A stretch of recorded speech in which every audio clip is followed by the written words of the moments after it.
Hello, Paula. Hi, Al. Yeah, well, today we're talking about the first guideline, Guideline 1. The intention of the group is to use the principles of attitudinal healing as tools for learning and personal transformation.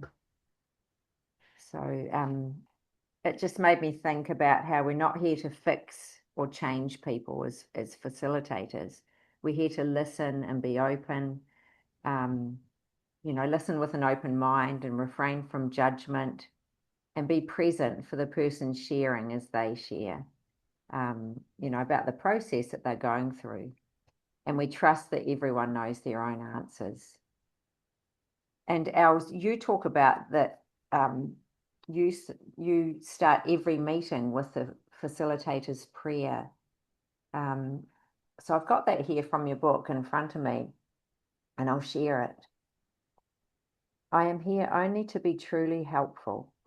I am here to represent him who sent me. I do not have to worry about what to say or what to do, because he who sent me will direct me. I am content to be wherever he wishes, knowing he goes there with me. I will be healed as I let him teach me to heal. And that's from A Course in Miracles, isn't it? That one. Yes, it's in text too. Start before the group starts. I read this with a co-facilitator, or I would read it myself, just to just to help myself to be open Yeah. and to trust in the process and Yes. to be available and not non-judgmental. Mm. Yeah. So we don't read it when the group or when everybody's together. We read it before the group starts. Yeah. Yeah. Yeah. And just reading that, it sort of just brings you back to that place of inner calm and peace. Absolutely. I'm here only to be truly helpful. So that's a very, very powerful, if you want to be truly helpful. So it's not the helpful thing we always think it is, but it's on a different level. Yeah. Yeah. Yeah, beautiful. Els, in your book, you emphasize what's most important is not what a facilitator says, but who they are, being a living example of attitudinal healing in action. And on page 200 in your book, you describe this as choosing love over fear by maintaining inner peace, seeing others as whole, and sharing personal experience.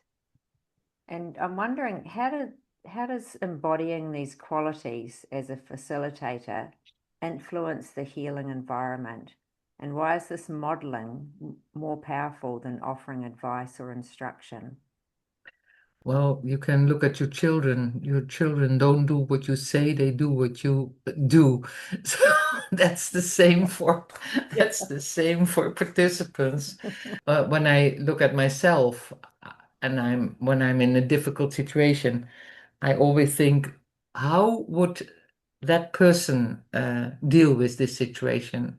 And that's because I don't hear them, but it's because I see them handling the situation.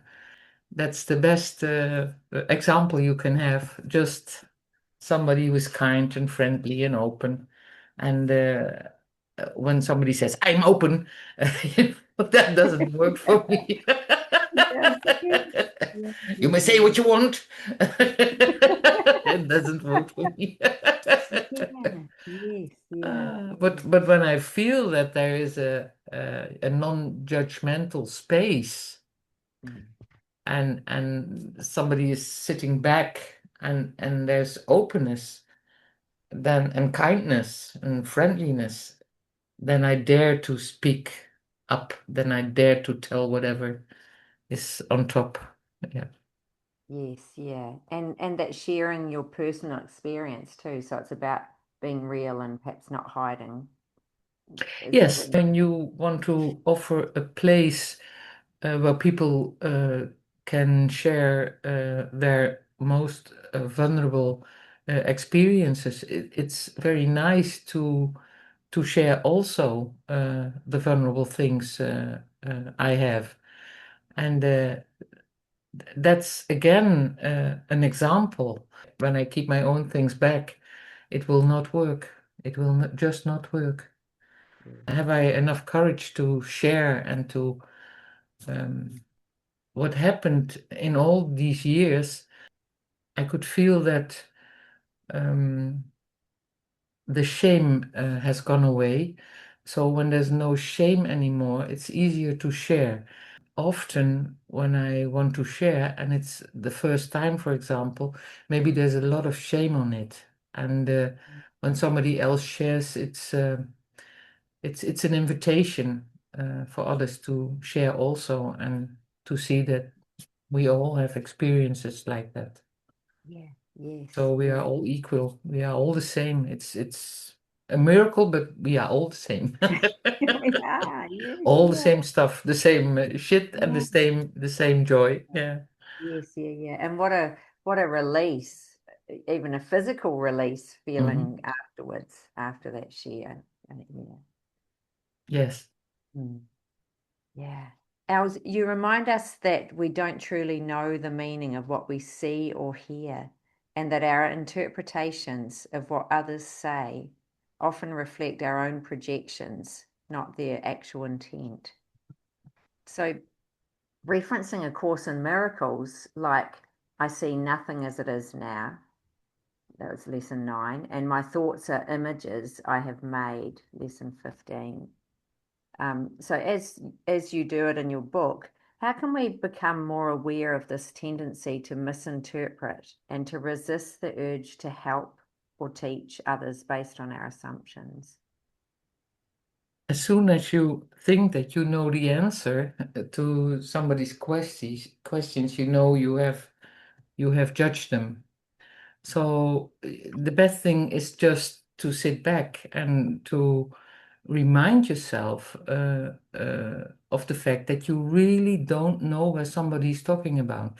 And as a facilitator, you don't have to know where somebody is talking about. And that's when you are okay with the idea that you really don't have to understand what somebody is saying, and you still are present from the heart and in a kind and friendly and open way, that's all right. And sometimes people say, "Do you understand what I said?" And I say, "Well, do you understand what you said?" And they always say yes. And well, that's okay, that's enough.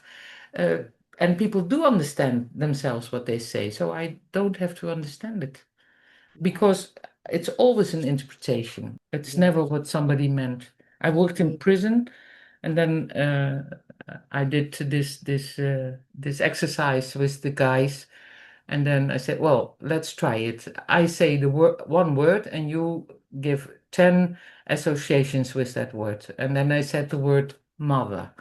And then all these guys started writing, and we had 7 guys, and we had, I think, 66 different associations. And they varied from, oh, the most best thing in life up till the most hated yeah. person in life, and Yeah. everything in between. So we just don't know what they Yes. really mean with what they say. Yeah, yeah, yeah. What a great example too to share there. Yeah. Um,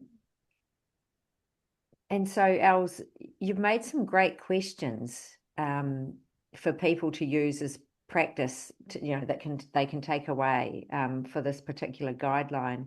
And it could be something that you use in groups or within your own lives.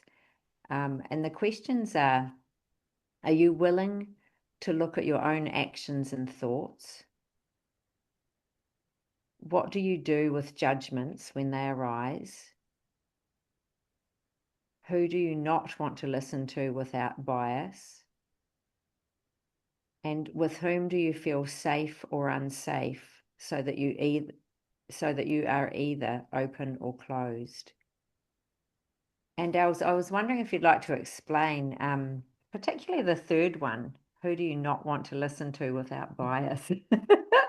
It must be because I need this one. Well, I wrote these questions for the facilitator training Yeah. for the people who really want to facilitate. When you want to facilitate, it's great that you have an idea of what's happening inside of yourself while facilitating. When you ask this question and you think of the group members, Mm, mm. then you mostly can see whom this concerns. Yeah, And then yeah. you can ask yourself, is it true what I think about someone? And am I willing to see the essence instead of the form, instead of the projection? So that's why I wrote these questions. And they can be very helpful for your own process as a facilitator. Yes, yeah, exactly. Yeah, thank you for that explanation. Is there another one you'd like to explain? Well, the last one is very interesting also. With whom do you feel safe or unsafe? So that you are either open or closed. You can see when I feel unsafe, do I close up? And what does that mean as a facilitator when I close up, when I facilitate a group? And can I stay open? So where am I afraid? Where am I afraid of? That's a beautiful question to ask yourself. What scares me? Mm, yeah, And is yeah. it what people say or is it what people do? And sometimes they say, yeah, some people you can't have in your group. I always say I can have everybody in my group. There's just one indication that should make that it would be difficult to have someone in the group. And that is when somebody has a story where I'm afraid of. Mm, So when I'm afraid of a story, it's difficult for me to facilitate. okay. Yeah. So mostly it has to do with something in myself or what happened with me and what is not healed in me. Yes. Yeah. Yeah. A Oh, contraindication, that was what I want to say. uh-huh. Yeah. Yes. Yeah. And then, so when that happens, you know, how Well, do you? then you hope you have a second facilitator and you say, could you facilitate on so that I can share in the group? Yes. Yeah. Yes. Yeah. And when Oh, there's just one facilitator, how can I facilitate myself?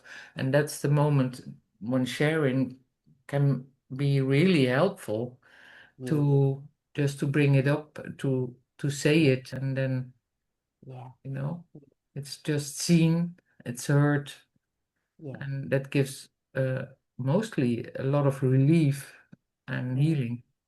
yeah. Yes. Yeah. For everyone, I presume, in group, not just yourself. Yeah. Oh, thank you, Els. I think, was there anything else that you wanted to add for this particular guideline? No, it's interesting to read the questions and to answer them. That will give you an insight in how you Yes. facilitate. Yeah. Yeah. Thank you. Okay, thank you, Paula. See you next Okay. time. See you next time. Bye bye. Bye bye.